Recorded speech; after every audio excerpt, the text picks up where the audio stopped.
নমস্কার বন্ধুরা, আপনারা দেখছেন মিউজিক ইলেকট্রনিক্স টিপস। আজকে আমি আপনাদের দেখাচ্ছি টিপসের মধ্যে একটা কমন জিনিস আর আনকমন জিনিস।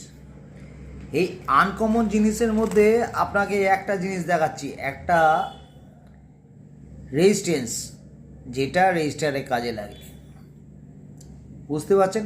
এই রেজিস্টার দিয়েই কিন্তু পুরোপুরি আমাদের বাল্বের মধ্যে সব সার্কিটে যাচ্ছে। এ হচ্ছে ইনলেট, এ হচ্ছে আউটলেট। ঠিক আছে, একটা এসি ইন, একটা ডিসি আউট।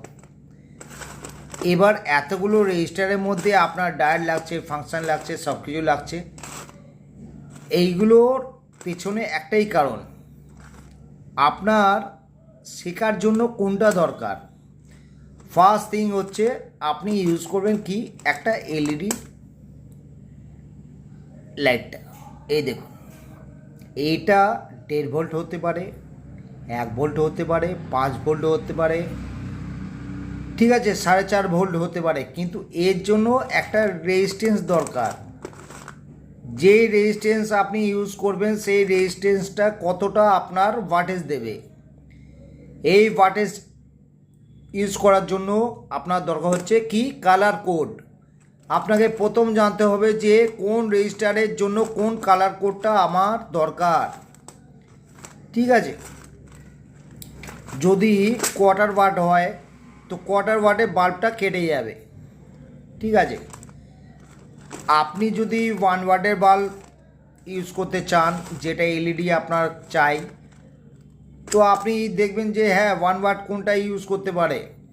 এই দেখুন, মেক ইন জার্মানি। দেখে মনে হচ্ছে ছোট, কিন্তু এটা 5 ভোল্ট পর্যন্ত এটা চলতে পারে। ঠিক আছে, এরপর দেখুন আপনার মব দেখতে পাচ্ছেন, এসি ডিসি কেমন করে সার্কুলেশন করবে, তার মধ্যে হচ্ছে এই মবটা ইউজ হচ্ছে। এখন বন্ধুরা, এই মবটা আপনি কোন দিক থেকে লাইন দেবেন, ডিসির থেকে না এসির থেকে, আপনি জানতেও পারবেন না, বুঝতে পারবেন না। এই দেখুন মবের, আপনাকে দেখিয়ে দিচ্ছি, এই মবের হচ্ছে প্রথম লাইন, এটা হচ্ছে এসি 220। এখান থেকে 220 ঢুকছে, আইসো ভোল্ট দেখতে পাচ্ছেন, এখান থেকে 220 ঢুকে এই দিক থেকে ডিসি ভোল্ট আউট।